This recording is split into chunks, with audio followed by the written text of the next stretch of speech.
नमस्कार दोस्तों, मेरे YouTube चैनल पे आपका बहुत बहुत स्वागत है। देखिए दोस्तों, हमने जैन साहित्य पढ़ा था। जैन साहित्य में मैंने उसकी विशेषताएं, उसके बारे में थोड़ी सी जानकारी दी थी। अब आगे बढ़ेंगे हम जैन साहित्य में जो साहित्यकार हुए थे यानी कवि हुए थे, तो उसके बारे में बात करेंगे। ठीक है, जैन साहित्यकार, जैन साहित्यकार। ठीक है, अब जैन साहित्यकार में सबसे पहले हम बात करेंगे स्वयंभू की। स्वयंभू, स्वयंभू का समय क्या माना जाता है? 8वीं सदी। क्या माना जाता है? 8वीं सदी क्या माना जाता है? स्वयंभू का समय काल माना जाता है। राम कुमार वर्मा ने, अगर राम कुमार वर्मा की बात करें, राम कुमार वर्मा ने इन्हें क्या बोला था?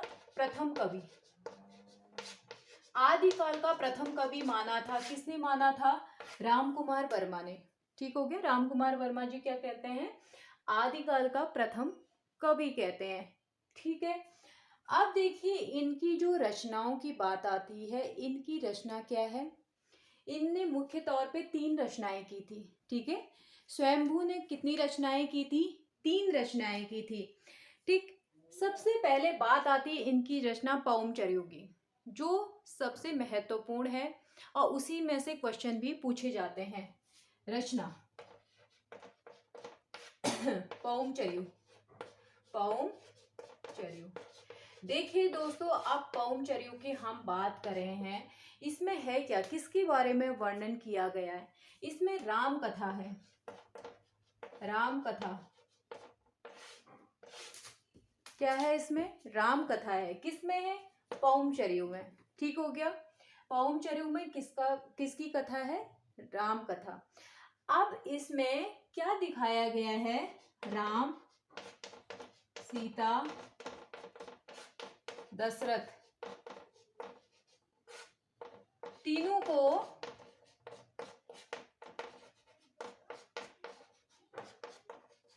जैन धर्म की दीक्षा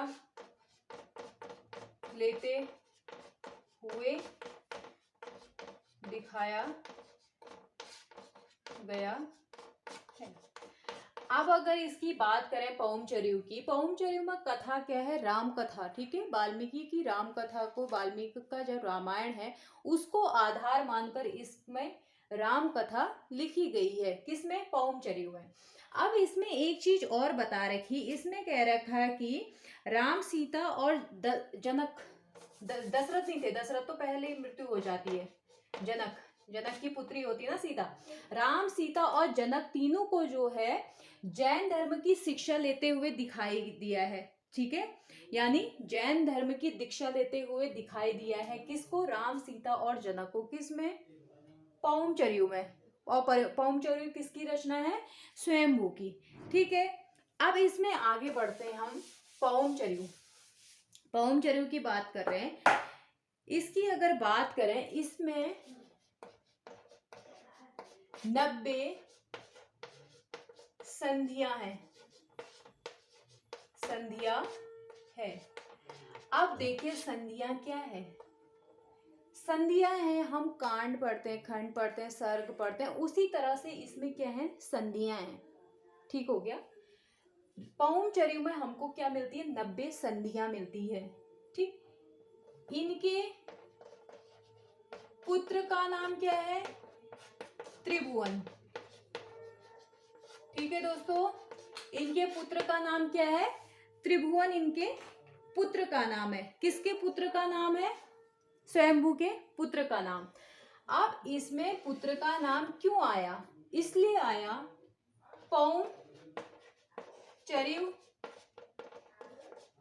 पौमचर्यू की 83 संधियां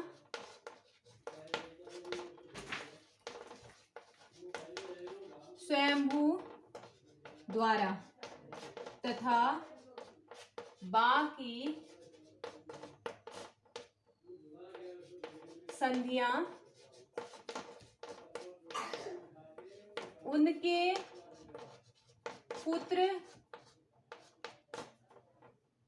किसके द्वारा? त्रिभुवन के द्वारा लिखी गई, त्रिभुवन के द्वारा लिखी गई। अब देखिए इसमें क्या है, इसमें संधियों की अगर हम बात करें तो इसमें 90 संधियां हमको देखने को मिलती है। किसमें मिलती है? पौमचर्यु में, जो स्वयंभू की है, ठीक है। और इनके पुत्र का नाम क्या है? त्रिभुवन है। कभी पूछ लिया जाता है कि पिता पुत्र का संबंध है या इस तरह से क्वेश्चन आते हैं, तो हमें पता होना चाहिए कि स्वयंभू के पुत्र का नाम क्या है? त्रिभुवन है, ठीक। अब इनकी 90 संधियां थी इस ग्रंथ में, किसमें? पौमचर्यु में। अब पौमचर्यु की 83 संधियां तो कौन लिखता है? पूरा करता है, स्वयंभू पूरे करते हैं, ठीक है। बाकी जो बची 7 संधियां होती हैं उनको कौन पूरा करता है? उनके पुत्र त्रिभुवन द्वारा उसको पूरा किया जाता है, ठीक हो गया। उनके पुत्र त्रिभुवन द्वारा उसको क्या किया जाता है? पूरा किया जाता है। और इसमें अगर श्लोकों की बात करें, ये प्रश्न पूछा गया है, श्लोक इसमें 1200, ठीक है दोस्तों। इसमें अगर श्लोकों की हम बात करें तो कितने श्लोक हैं? इसमें 1200 श्लोक हैं। किसमें है? पौमचर्यु में, ठीक हो गया। ये थी पौमचर्यु की बात, जिसमें वाल्मीकि की रामायण को आधार मानकर ये ग्रंथ जो है लिखा गया है, ठीक। अब इनको जो है अपभ्रंश का वाल्मीकि क्या बोला जाता है? इनको अपभ्रंश का वाल्मीकि बोला जाता है, ठीक हो गया। और डॉक्टर भयाणी करके एक आते हैं, डॉक्टर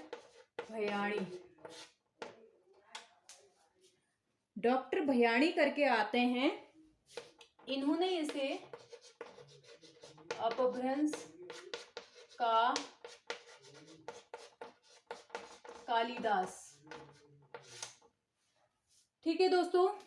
डॉक्टर भयाणी के द्वारा इनको क्या कहा जाता है? अपभ्रंश का कालिदास कहा जाता है। किसको कहा जाता है? स्वयंभू को, ठीक है। हम बात कर रहे हैं स्वयंभू की, तो स्वयंभू को क्या क्या उपाधि दी गई? देखिए, अपभ्रंश का वाल्मीकि कहा जाता है साहित्यकारों के द्वारा। अगर डॉक्टर भयाणी की बात करें, उन्होंने अपभ्रंश का क्या बोला? कालिदास बोला। किसको बोला? स्वयंभू को, ठीक है दोस्तों। ये थी हमारी स्वयंभू के बारे में जानकारी। अब इसमें एक चीज और आती है, एक इनकी रचना क्या है? और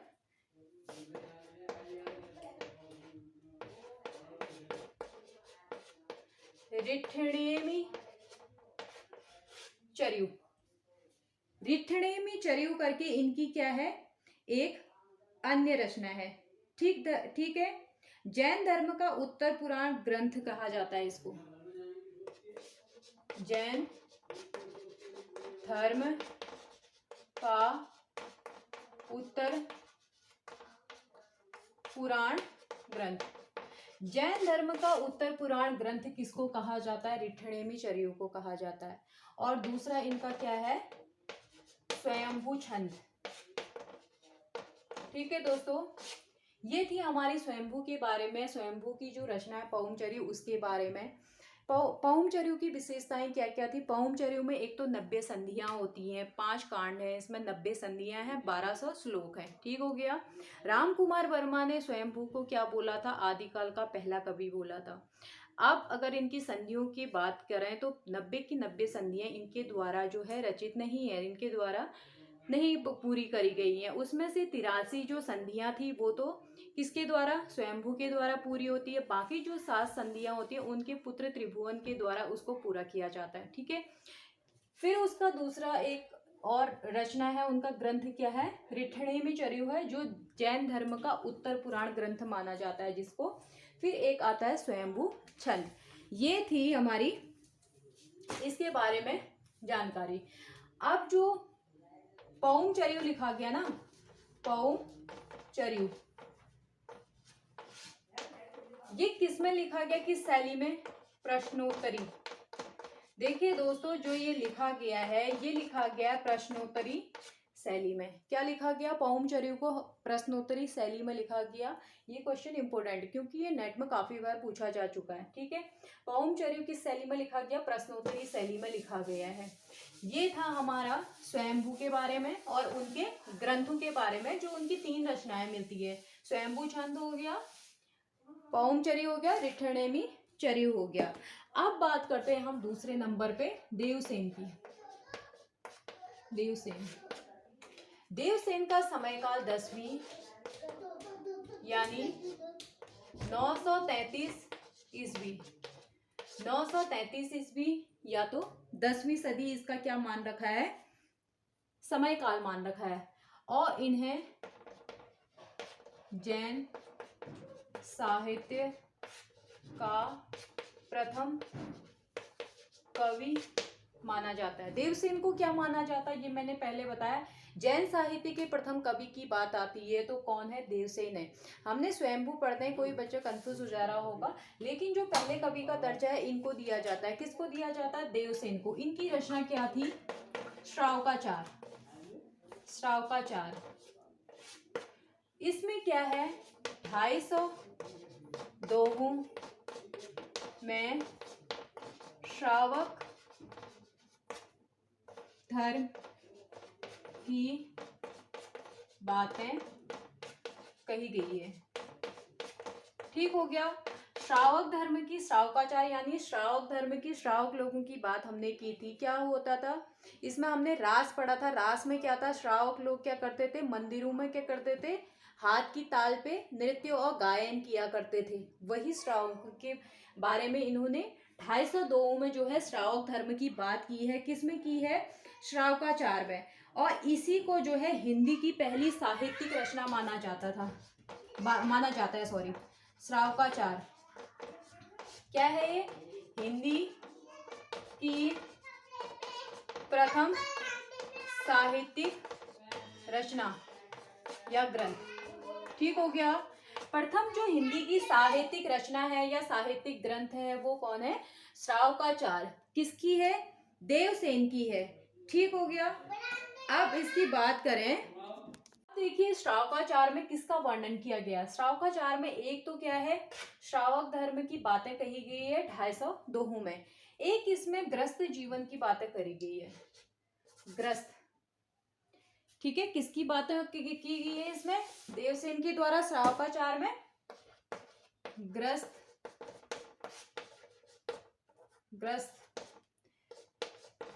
जीवन की विस्तार पूर्वक बातें कही गई। देखिए जो श्रावकाचार है इसमें 250 दोहों में श्रावक धर्म की बात करेगी और इसमें अन्य किसके बारे में वर्णन है? तो उस समय ग्रस्त जीवन की जो विस्तार पूर्वक बातें हैं वो इसमें कही गई हैं। किस में कही गई हैं? श्रावकाचार में कही गई हैं, जो किसकी है? देवसेन की है। अब अगली इनकी कुछ और रचनाएं भी है। इनकी रचनाएं और क्या क्या है? इनकी अन्य रचनाएं, एक तो श्रावकाचार हो गया जो मुख्य है, जिसके बारे में हमको पता होना चाहिए। मेन चीज उसमें यही है कि 250 दोहों में जो है श्रावक धर्म की बातें करी गई और ग्रस्त धर्म के बारे में विस्तार पूर्वक से उसमें वर्णन मिलता है। ठीक, एक है इनका दर्शन सार, डब सहाव पयास, डब सहाव पयास। ठीक, दर्शन सार हो गया, दब सहाव पयास हो गया। ये इनकी क्या है? रचनाएं हैं। एक इसमें है नए चक्र। ठीक है दोस्तों, एक क्या है? नए चक्र। अब इसमें एक बात और है, इनकी भाषा इस वाले की, जो दब सहाव पयास था वो अपभ्रंश भाषा में लिखा गया। अपभ्रंश भाषा में। ये कभी प्रश्न पूछ लिया जाता है कि जो देवसेन की रचना दब सहाव पयास है किस भाषा में लिखी गई है। ठीक है, तो हमें पता होना चाहिए कि किस भाषा में है? अपभ्रंश भाषा में है। कौन सी? दब सहाव पयास। ये थी हमारी देवसेन के बारे में जानकारी। अब देखिए हम आगे बढ़ते हैं। अब किसके बारे में आते हैं? पुष्पदंत। पुष्पदंत हमको जैन साहित्य में कहा, पहले मैंने बताया था कि विस्तार पूर्वक सारी चीजें मिलती है। राम के बारे में भी मिलती है, कृष्ण के भी बारे में मिलता है। हर किसी के बारे में ग्रंथ लिखे गए हैं बहुत सारे विस्तार पूर्वक। इसमें बहुत सारे प्रबंध काव्य लिखे गए हैं और प्रमाणिक साहित्य यही मिलता है हमको। हमने यहाँ क्या देखा? राम कथा भी देखी। अब इसमें क्या होती है? पुष्पदंत के द्वारा जो महापुराण लिखा गया पुष्पदंत के द्वारा, उसमें क्या है? कृष्ण कथा है। ठीक है, कृष्ण की क्या है? कथा है। अब इनका समय काल जो माना जाता है वो क्या है? 10वीं सदी। 10वीं सदी किसका समय काल है? पुष्पदंत का। और आगे जब मैंने प्रथम कवि की बात कर रही थी तो किसने माना था इनको प्रथम कवि? शिव सिंह सेंगर। शिव सिंह सेंगर ने इनको क्या बोला? प्रथम कवि बोला। क्या बोला इनको? प्रथम कवि बोला। किसने बोला? शिव सिंह सेंगर ने बोला। ठीक हो गया। अब डॉक्टर भयाणी की बात करते हैं। डॉक्टर भयाणी, इन्होंने क्या बोला? अपभ्रंश का भवभूति। अपभ्रंश का भवभूति किसको कहा जाता है? अपभ्रंश का भवभूति कहा जाता है पुष्पदंत को। और अपभ्रंश का कालिदास डॉक्टर भयाणी ने किसको बोला था? स्वयंभू को बोला था। और इनको क्या बोल दिया इन्होंने? अपभ्रंश का भवभूति बोल दिया। किसको बोला? पुष्पदंत को। ठीक हो गया। अब इसमें एक और उपाधि है इनको, अपभ्रंश का वेद व्यास। अपभ्रंश का वेद व्यास।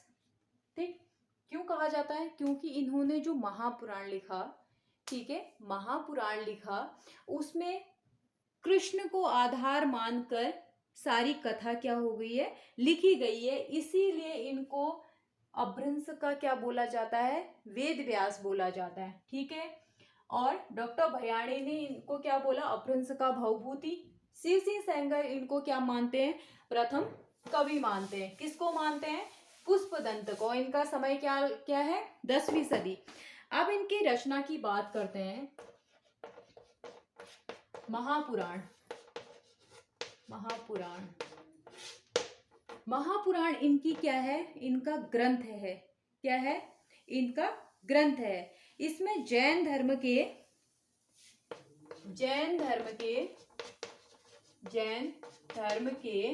63 सलाका पुरुषों का वर्णन, जैन धर्म के 63 सलाका पुरुषों का वर्णन किसमें किया गया है? महापुराण में किया गया है। और इसमें 120 संधियां हैं। इसमें कितनी संधियां? 120 संधियां। और जब हमने वहीं क्या पढ़ा था? पौमचर्यु पढ़ा था, वहां कितनी संधियां थी? 90 संधियां, जो स्वयंभू के द्वारा भी पूरी नहीं हुई थी, उनके बेटे ने उसको पूरा किया था। यहाँ हमको कितनी संधियां मिलती है? 120 संधियां मिलती है। और इसके दो इसके क्या मिलते हैं हमको? भाग मिलते हैं। एक आदि पुराण और एक उत्तर पुराण। देखिए दोस्तों, महापुराण के हमको कितने भाग मिलते हैं? 2 भाग मिलते हैं, आदि पुराण और महापुराण। अब इसमें देखिए उत्तर पुराण में क्या है और आदि पुराण में क्या है। आदि पुराण में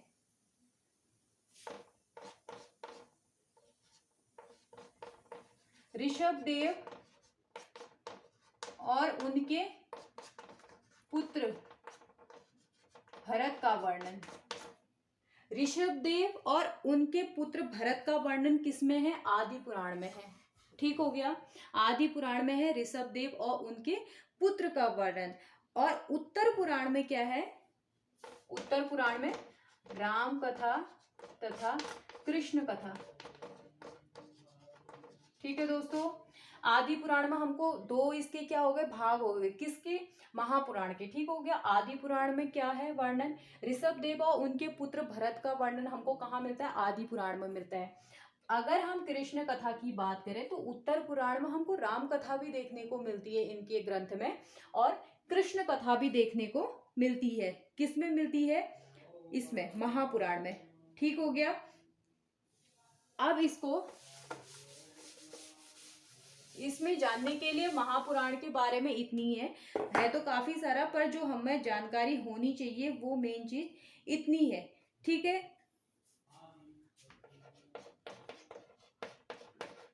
पौराणिक गाथाओं का विशाल ग्रंथ है, पौराणिक गाथाओं का विशाल ग्रंथ, किसका ग्रंथ है, पुष्पदंत का ग्रंथ है। पौराणिक गाथाओं का विशाल ग्रंथ है जो अपभ्रंश में है, अपभ्रंश भाषा में, या हम ये कह सकते हैं कि अपभ्रंश भाषा में पौराणिक गाथाओं का एक विशाल ग्रंथ कौन सा है, महापुराण। ये कह सकते हैं ना कि पौराणिक गाथाओं का विशाल ग्रंथ जो अपभ्रंश भाषा में लिखा गया, वो किसके द्वारा लिखा गया, पुष्पदंत के द्वारा। क्या है उसका नाम, महापुराण। अब इनकी अन्य रचनाएं क्या है, णय कुमार चरित, जसहर चरित, ये इनकी दो अन्य रचनाएं हैं जो हमें पता होनी चाहिए। किसकी, पुष्पदंत की। एक तो महापुराण होगी जिसके बारे में हमें पता है 120 संधियां हैं, जिसमें सलाका पुरुषों के 63 सलाका पुरुषों के बारे में वर्णन है, ठीक हो गया। जिसमें दो इसके भाग मिलते हैं, आदि पुराण और उत्तर पुराण करके। उत्तर पुराण में हमको क्या मिलता है, राम कथा कृष्ण कथा मिलती है, लेकिन आदि काल में क्या आदि पुराण में हमको क्या मिलता है, ऋषभदेव के पुत्र भरत का वर्णन मिलता है, ठीक हो गया। अब इनकी जो अन्य रचनाएं हैं वो क्या है, णय कुमार चरियो और जसर चरियो, ठीक है। चरियो कहिए या चरित कहिए, कहीं पर चरित है कहीं पर चरियो है, इसमें कंफ्यूज नहीं होना है, कहीं पर चरियो भी है कहीं पर चरित भी है, ठीक हो गया। जसर चरियो और णय कुमार चरियो। इसमें आप जैन साहित्य में हम अगली वीडियो में पढ़ेंगे और अन्य जो साहित्यकार हुए या कवि हुए। चलिए इसको यहीं पर समाप्त करते हैं, अगली वीडियो में लेके आऊंगी वही जैन साहित्यकारों के ऊपर। तब तक के लिए धन्यवाद।